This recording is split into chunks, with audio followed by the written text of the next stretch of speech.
I was standing in the hallway when I heard it. Not laughter, not conversation. A sound pulled loose from the back of her throat, soft, unguarded, intimate, moaning. It drifted through the half-closed bedroom door like smoke, familiar and obscene in its certainty. Our bedroom, the bed we assembled together on a Sunday afternoon, arguing about the screws, kissing between steps. The bed where she once pressed her forehead to mine and swore she would never lie to me. My hand found the wall. I didn't lean. I steadied. Another sound followed. A man's voice, low, comfortable, as if he belonged there. My phone was already in my hand before my mind caught up. I pressed record, not because I planned to use it, not yet, because some part of me understood this moment would never be enough on its own. Truth always needs proof. The door creaked open a fraction wider. I saw her back, bare shoulders, her hair tangled the way it only was when she forgot herself completely. I didn't step forward. I didn't interrupt. I watched my life fracture in silence, frame by frame, and something inside me went cold enough to preserve it perfectly. I left the apartment without making a sound. The hallway mirror caught my reflection. Calm face, steady eyes. A man who hadn't just learned that the person he trusted most had been performing loyalty like a role in a poorly rehearsed play. Outside, the city moved like nothing had changed. Cars passed. People laughed. Somewhere a dog barked. I sat in my car and replayed the audio once. Only once. Her voice was different with him. Lighter. Unburdened. It hurt less than I expected. Pain requires surprise. By then, something else had already taken its place. Clarity. The signs rearranged themselves effortlessly. Late nights that didn't make sense. A new password on her phone. The way she'd started undressing with her back turned to me, as if modesty had suddenly become important in a marriage. I got bored, she would say later, as if boredom were a natural disaster, as if it arrived uninvited. I didn't confront her, not that night, not the next morning when she kissed my cheek and asked if I wanted eggs or toast. I watched her instead. People reveal more when they think they're safe. I became precise. Phone records first, not illegally, just carefully. Patterns emerge when you stop pretending not to look.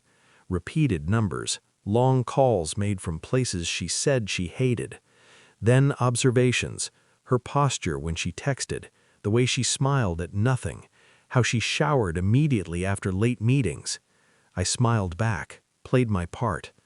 At night, lying beside her, I listened to her breathing and measured it against my own. She slept easily. That told me everything. I didn't feel rage the way movies promised. Rage is sloppy. This was something cleaner, a slow tightening, like a knot pulled with patience.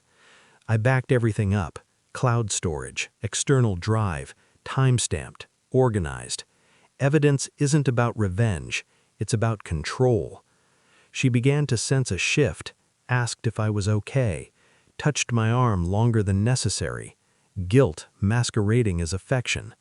I almost admired the discipline it took to keep lying when the truth was already rotting the floor beneath her. Almost. The confirmation came on a Tuesday, a message meant for someone else, his name, a photo reflection caught in the mirror behind her, our bedroom, unmistakable. I didn't react. I waited until she came home. She was humming as she undressed, comfortable, careless. I got bored, she said casually, as if anticipating the conversation, as if rehearsed honesty might soften betrayal. I handed her my phone. The recording played. Her face emptied in real time. Shock first, then panic, then the desperate scramble for narrative control. She reached for me. I stepped back.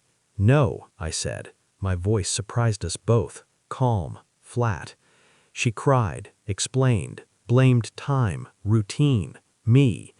I listened the way a surgeon listens to a patient who doesn't yet know the operation is already scheduled. I didn't raise my voice. I forwarded the files while she watched, to her parents, to his wife, to the company email she'd used for late meetings, not with commentary, just truth, clean, undeniable. "You're ruining my life," she whispered. I shook my head. "You did," I said. "I'm just documenting it." She collapsed onto the bed, our bed, clutching the sheets like they could still choose her. I picked up my bag, the one I'd packed days ago. "I never wanted to hurt you," she said. That was the lie that finally made me smile. I don't miss her. I miss the man who believed her. But he's gone now, replaced by someone quieter, sharper, someone who understands that love without truth is just rehearsal for betrayal. As I closed the door behind me, I didn't feel victorious. I felt finished. And that was enough.